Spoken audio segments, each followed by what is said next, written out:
ప్రభాస్ గారు, చిరంజీవి గారు వీళ్ళిద్దరిది ఒకటే ఊరు. మొగల్తూరు నుంచి వీళ్ళ ప్రస్థానం మొదలైంది. ప్రభాస్ గారు వాళ్ళ తండ్రి, వాళ్ళ పెదనాన్న కృష్ణరాజు గారు వీళ్ళిద్దరూ కూడా మొగల్తూరు నుంచి మొదలైంది. ఈవెన్ చిరంజీవి గారి ప్రయాణం కూడా అక్కడి నుంచి స్టార్ట్ అయింది. వీళ్ళిద్దరూ కూడా ఈరోజు తెలుగు సినిమానే కాదు, ఇండియన్ సినిమాని శాసిస్తున్నటువంటి ఒక టాప్ పొజిషన్లో ఉన్నటువంటి వ్యక్తులు ఇద్దరు కూడా ముఖ్యంగా చిరంజీవి గారి గురించి ఆయన ఒక లెజెండరీ యాక్టర్. ఇండియాలో ఆయనకు ఉన్నటువంటి గ్రేసు, ఆయనకు ఉన్నటువంటి క్రేజు అసలు చెప్పాలంటే ఇప్పుడు చాలా మంది చెప్పుకుంటా ఉంటారు, మేము అప్పట్లో మా సినిమా ఇన్ని కోట్లు ఇప్పుడు కలెక్ట్ చేసిందని చెప్పి. బట్ చిరంజీవి గారు ఇవన్నీ ఎప్పుడో చూసేసి వచ్చారు. బట్ ఇప్పుడు ప్రభాస్ గారు అంతకు మించి రేంజ్లో ఆయన కూడా వెళ్తున్నారు అనుకోండి డెఫినెట్గా. బట్ వీళ్ళిద్దరు గురించి, వీళ్ళిద్దరు అభిమానుల గురించి ప్రత్యేకించి ఒక పేజ్ సపరేట్గా ఉంటుంది. ఎంతో మందికి ఫ్యాన్స్ ఉంటారు, బట్ మెగా అభిమానులకి, ప్రభాస్ గారి అభిమానులకి కొన్ని అవినాభావ సంబంధాలు ఎందుకో టచ్ అవుతూనే ఉంటాయి. ఎన్నో సందర్భాల్లో వాళ్ళ అభిరుచులు కావచ్చు, వాళ్ళ మెంటాలిటీస్ కావచ్చు, ఎస్పెషలీ పవన్ కళ్యాణ్ గారిది, ప్రభాస్ గారి మెంటాలిటీస్. ఇద్దరూ కూడా ఎప్పుడు ప్రజలకి సేవ చేయాలి, ఏదో ఒకటి ఇవ్వాలి, అది ఎవరికి తెలియకూడదు అనుకునేటువంటి మెంటాలిటీ. ఇద్దరూ కూడా చాలా షైగా ఫీల్ అయ్యేటువంటి వ్యక్తులు. అలాంటి వీళ్ళిద్దరి అభిమానులు కూడా చాలా మెచ్యూరిటీతో ఆలోచించుకుంటూ ఉంటారు. గతంలో భీమవరం అలాగే ఈస్ట్ వెస్ట్ గోదావరిలో కొంతమంది అగ్రెసివ్గా ఉన్నా కూడా మళ్ళీ వాళ్ళకి వాళ్లే సర్ది చెప్పుకుని వాళ్ళిద్దరూ కూడా, అంటే సినిమా ఇండస్ట్రీలో చాలామంది హీరోలు ఉంటారు, కానీ ఎందుకో వీళ్ళిద్దరి బాండింగ్ మాత్రం ఒక స్పెషల్ అనే చెప్పాలి. అలాంటి వీళ్ళిద్దరు ఫ్యాన్స్ ఒకటే స్టేజ్ మీద వాళ్ళ హీరోల్ని చూసుకుంటూ, ముఖ్యంగా మెగాస్టార్ చిరంజీవి గారిని, రెబల్ స్టార్ ప్రభాస్ గారిని, ఇద్దరిని కూడా ఒక స్టేజ్ మీదే ఉంది. అలాగే వీళ్ళిద్దరు అభిమానులు కూడా అదే ప్రాంగణంలో ఉంటే ఇంకా ఆలోచించండి ఎలా ఉంటుందో, ఏ రేంజ్లో ఉంటుందో.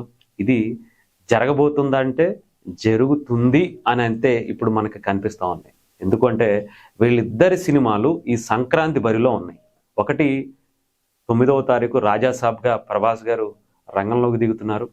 ఒక మ్యాసివ్ ఎంటర్టైన్మెంట్తో పాటు ఒక సస్పెన్స్ థ్రిల్లర్గా కూడా రాజాసాబ్ తెరకెక్కింది మారుతి గారి డైరెక్షన్లో. దానికి సంబంధించినటువంటి ట్రైలర్స్, సాంగ్స్ వరుస పెట్టి రిలీజ్ చేసుకుంటూ ఒక రేంజ్లో హంగామా సృష్టిస్తుంది. ఆ సినిమా మీద రోజు రోజుకి అంచనాలు ఆకాశాన్ని తాకుతున్నటువంటి పరిస్థితి. ఇంకొక పక్క మన ఎవర్ గ్రీన్ మెగాస్టార్ చిరంజీవి గారు కూడా మన శివశంకర్ వరప్రసాద్తో సంక్రాంతికి ఆయన కూడా వస్తున్నారు. వీళ్ళిద్దరూ కూడా సంక్రాంతి బరిలో ఉండటం ఒక సరికొత్త ట్రెండ్కి శ్రీకారం చుట్టేందుకు వీళ్ళిద్దరికి సంబంధించినటువంటి ప్రొడ్యూసర్లు, డైరెక్టర్లు, అలాగే వాళ్ళిద్దరూ కూడా మెగాస్టార్ అండ్ ప్రభాస్ గారు కూడా ఒక నిర్ణయం తీసుకున్నట్టుగా తెలుస్తుంది. ఆ నిర్ణయం ఏంటంటే ఒక కామన్ ప్రోగ్రామ్ ఒకటి పెట్టాలి, అది కూడా ఒక భారీ ఈవెంట్ చేయాలి, ఇద్దరు అభిమానులు అక్కడికి రావాలి, ఆ ఇద్దరు అభిమానుల మధ్యలో వాళ్ళిద్దరూ కూడా ఒకరి గురించి ఒకళ్ళు, ఒకరి సినిమా గురించి ఒకళ్ళు చెప్పుకుని ప్రమోట్ చేయాలి.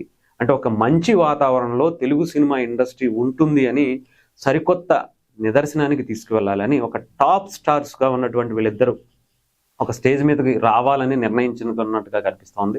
ఈ డిసెంబర్లోనే లేదా జనవరి 1st వీక్లోనే అలాంటి ఒక అనౌన్స్మెంట్ కూడా ఉంటుందంట. దానికి సంబంధించినటువంటి ప్లాన్స్ జరుగుతున్నాయట. ప్రభాస్ గారు కూడా దానికి ఓకే చెప్పారు, చిరంజీవి గారు కూడా డబల్ ఓకే చెప్పారట. వీళ్ళిద్దరూ కలిసి ఒక ప్లాట్ఫామ్ మీద వస్తే గనక ఎలా ఉంటుందో ఆలోచించండి. అసలు ఇద్దరూ కూడా ఒక క్రౌడ్ పుల్లర్సే.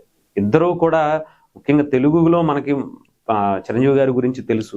ఈవెన్ రామ్ చరణ్ గారికి సంబంధించినటువంటి ఫ్యాన్ బేస్ ఇండియా మొత్తం కాదు, ప్రపంచం మొత్తం ఎలా ఉందో తెలుసు. అలాగే ప్రభాస్ గారికి సంబంధించినటువంటి ఫ్యాన్ బేస్ ఎలా ఉందో మనం ఇప్పటికే చూస్తున్నాం. అలాంటి వీళ్ళిద్దరు ఒక అభిమానుల ఉప్పెన అంటారు కదా, ఆ ఉప్పెనలు రెండు ఒకేసారి ఒక వేదిక దగ్గరికి వస్తే ఎలా ఉంటుందో, ఏ రకంగా ఉంటుందో. అసలు ఈస్ట్ వెస్ట్ గోదావరిలో చాలామంది వీళ్ళిద్దరు అభిమానులకి చాలా గొడవలు జరుగుతున్నాయి అనుకుంటారు. ఎందుకంటే వీళ్ళిద్దరూ కూడా ఒక బలమైనటువంటి శక్తులుగా, బలమైనటువంటి టాప్ స్టార్లుగా ఉంటారు.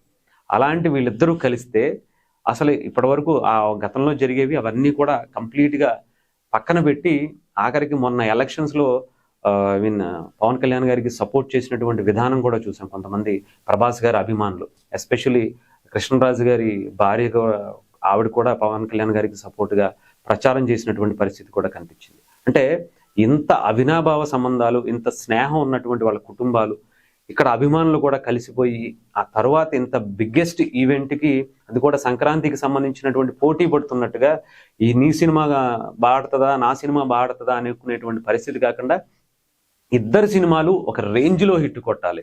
నువ్వు పాన్ ఇండియాలో కొడితే నేను తెలుగులో కొడతాను.